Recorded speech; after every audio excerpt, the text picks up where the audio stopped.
synopsis, trends, and the Amplitude integrated EEG. We're going to talk about Amplitude integrated EEG and its technical details, clinical applications, and we'll see a couple of examples. Amplitude integrated EEG has mostly been used in a neonatal ICU, giving us a compressed view of the variation in the amplitude of the EEG. The EEG is processed, rectified, some smoothing is applied, and time compression is done, and then everything is displayed with adjusted scaling. Then we draw the EEG trend continuously on the screen. Now, as an example, what we do is we take measurements of the highest and the lowest amplitude of EEG within each epoch, and we're going to plot that on the screen using a paper speed of about 6 centimeters per hour. Now, we plot it on a linear scale from 0 to 10, and then on a semi-logarithmic scale from 10 to 100. So you'll see that the vertical distance between 0 to 10 is the same as the distance between 10 to 100. And that's intentionally done to help emphasize some of the lower amplitude activity. So the information that we get is the overall brain function, the background activity, whether there's interburst intervals, whether there's variations that correspond to sleep-wake cycling in the EEG, and whether there's seizure patterns. Now, this is an example of what we can tell, and there's several different examples: continuous normal voltage with sleep stages, discontinuous voltage, continuous or discontinuous normal voltage, status epilepticus, burst suppression, continuous low voltage, and a flat trace. So this is a normal amplitude integrated EEG. And what we're looking at, the top trace is the right side, the next trace is the left side, and the third trace is a transverse C3 to C4. So what we're seeing is continuous normal voltage EEG.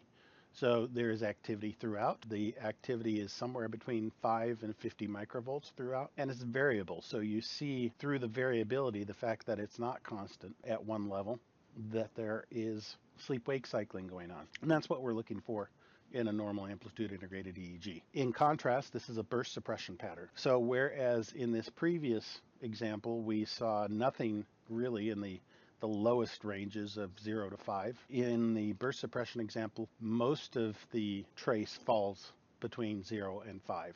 So this indicates a pretty flat EEG, but there are projections up that indicate that there are bursts of activity going on as well. So this is a classic burst suppression pattern with the flattening, everything down at the 0 baseline, but with bursts of activity in between. Now, finally, this is what we're looking for when we look for seizures. This just happens to be a burst suppression EEG as well. And again, right hemisphere, left hemisphere, and the left to right transverse channel. And what you'll see in the EEG trace below, first trace, you'll see clear burst suppression pattern. The second trace, the left hemisphere, you see very rhythmic seizure activity going on. We've got our cursor placed there where the orange arrow is, and you can compare the left and the right and see that the seizure activity is primarily in the left hemisphere, whereas several of the other events are bilateral or independently bilateral.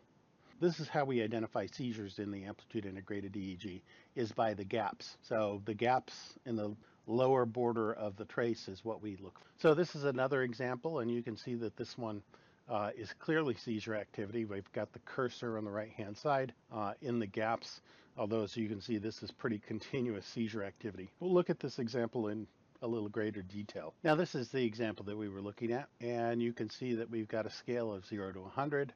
Same distance between 0 and 10 to 100, and we've got a pretty abnormal EEG.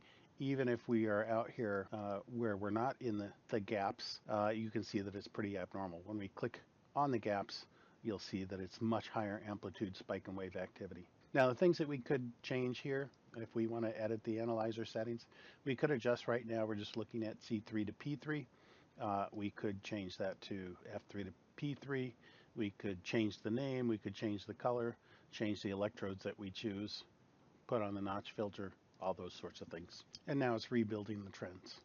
You'll also notice that we are looking at about 4 hours on the screen, and the way I have the screen set up currently, this approximates the 6 centimeters per hour that we want to display this, at least on my screen. So just to recap, the information provided by Amplitude Integrated EEG gives us an idea of the overall function of the brain. We look for interburst intervals or burst suppression. We look for periodic variations in the background activity so that we can identify sleep-wake cycling. And we look for the occurrence of seizure patterns. Now in the example below, you can see a good example. The first part of the study has quite a number of seizures, and after they begin to treat the seizures, it returns to a much flatter EEG, albeit without so many seizures. Just to recap our tips on trending, no single trend stands alone. Use multiple types of trends if you can, and optimize your trends by customizing them to your patient. No one panel of trends will work for everybody. And always, the raw EEG is the gold standard. If we don't see it in the raw EEG, it doesn't exist.